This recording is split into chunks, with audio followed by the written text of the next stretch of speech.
చేయించుకోవడం నిజం అవన్నీ కాదు, అది చేస్తే అది అయిపోతుంది అంటారు.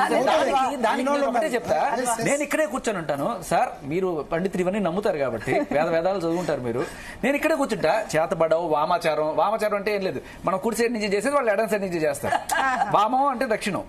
సో నేను ఇక్కడే కూర్చొని ఉంటా, వెంట్రుకలు కావాలంటే వెంట్రుకలు ఇస్తా, ఏం కావాలంటే మీరు చేయించండి. వామాచారం అంటే అది కాదు, ఆయన కూడా కాస్త ఫేమ్ వస్తుంది. ఛాలెంజ్ చేస్తున్నా, నేను ఇక్కడే కూర్చొని బ్లడ్ ఏం కావాలంటే అది ఇస్తా, మీరు ఏమైనా చేయొచ్చి నాకు ఏదైనా సరే కన్నొంకరు కాలొంకరు అయిపోయి ఏదైనా చేయొచ్చు, ఎవరితో చేయించు ఎవరైనా సరే ఆయన నమ్ముతున్నాడు కదా. నేను ఛాలెంజ్ చేస్తున్నానండి సార్, ఒక్క నిమిషం.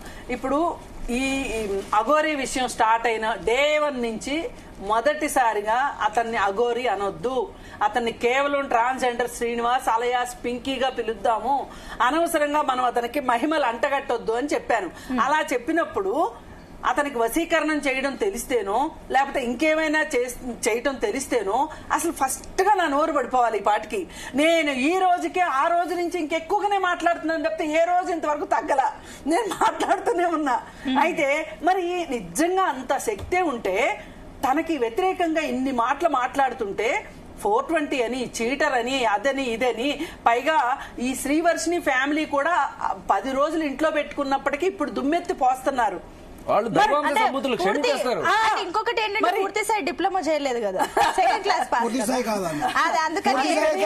అందుకని మేడం నేను ఒకటి చెప్తున్నా వినండి, మీరు ఇలా డిబేట్లు పెట్టి ఇలా ప్రచారం చేస్తే గనక మేము వచ్చి ఉపయోగం లేదు. ఎగ్జాక్ట్లీ, మనం ఏం ప్రచారం చేయట్లేదు, అది తెలియాలి, తెలిస్తేనే ఇది కూడా తెలుస్తుంది, మనం పెట్టేది పాజిటివ్. ప్రూఫ్ అనేది అందరూ కూడా చెప్పరు, ప్రభాస్ గారు అయితే చేయించారనేటువంటి వినికిడి ఉంది. ఆయనకు ఆరోగ్యం బాగాలేకపోతే అఘోరి చేత పూజ చేయించారు, తగిన అమౌంట్. ఎవరు వేణుస్వామితోనేనా? అఘోరి దగ్గర మన ఈ శ్రీనివాస్ అలియాస్ పింకీ దగ్గర ఇన్ఫర్మేషన్ ఉంది, ప్రభాస్ చేయించాడు అని ఉంది. మీకు ప్లాసిబో ఎఫెక్ట్ అని ఒకటి ఉంటుంది, అదేంటంటే మీకు తలనొప్పి ఉంది అని చెప్తే మీకు కాసేపట్లో తగ్గిపోతుందని చెప్తే వినరు, మీకు ఒక టాబ్లెట్ ఏదైనా ఇస్తేనే తగ్గుతుందని లేకపోతే ఇంజక్షన్ చేస్తే నొప్పి తగ్గుతుందని అడిగి ఉంటారు. ఏమి లేకుండా సరే దానికి చేసేస్తానని చెప్పి ఉత్త నీళ్ళు ఎక్కిస్తాను. దానికి మీకు కాసేపటికి ఆయన ప్రభాస్ గురించి చెప్తున్నారు. చెప్పండి. మన రెబల్ స్టార్ ప్రభాస్ గారి ఇంటి దగ్గరే అఘోరికి ఒక విల్లా ఉంది, అది బినామీ పేరుతో ఉంది, దానికి ఆమె చేసిన పూర్తిగా ప్రతిఫలంగా అది ఇచ్చారు. ఇప్పుడు ఇంకొక లైవ్ ఎగ్జాంపుల్ చెప్పాలంటే, ఇప్పుడు మన పూజ చేసుకోవడానికి కంప్లైంట్ చేశారు, అతను ఎవరు ఆ క్లయింట్, అక్కడ ఆ భక్తుడు, అతను జడ్జి, ఒక సీనియర్ జడ్జి. అంటే ఆయనకి సైన్స్ తెలీదా, ఆయన జ్ఞానం లేదా? ఒక మామూలు రోడ్డు మీద పోయి అమ్మాయి కూడా కాదు, ఆయన జడ్జి.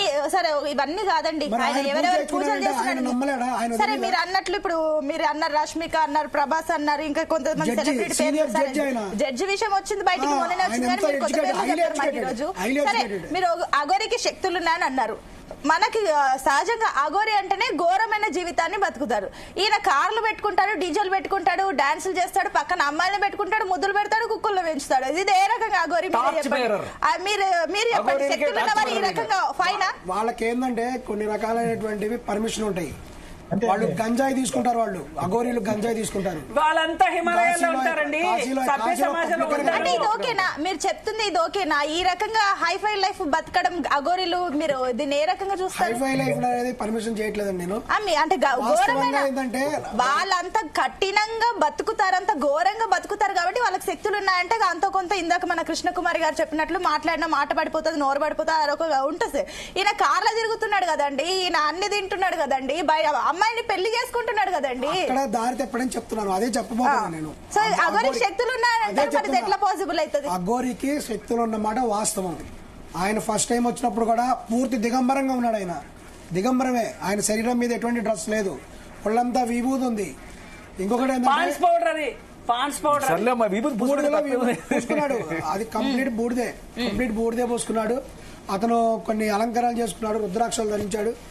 అతను ఖచ్చితంగా కూడా అతని గురించి గమనించినట్టయితే అతను అసలు చదువు లేదు, అన్ఎడ్యుకేటెడ్, చాలా అమాయకుడు, అది వాస్తవం. చదువు లేదు, చాలా అమాయకుడు. అతను మాట్లాడే నోటెంబడి ఏ మాట చెప్పినా అది నిజమే. అతనికి కన్నింగ్ మైండ్ లేదు, అది వాస్తవం. ఎందుకంటే అతను చదువు లేదు, అసలు చిన్నతనంలోనే అతను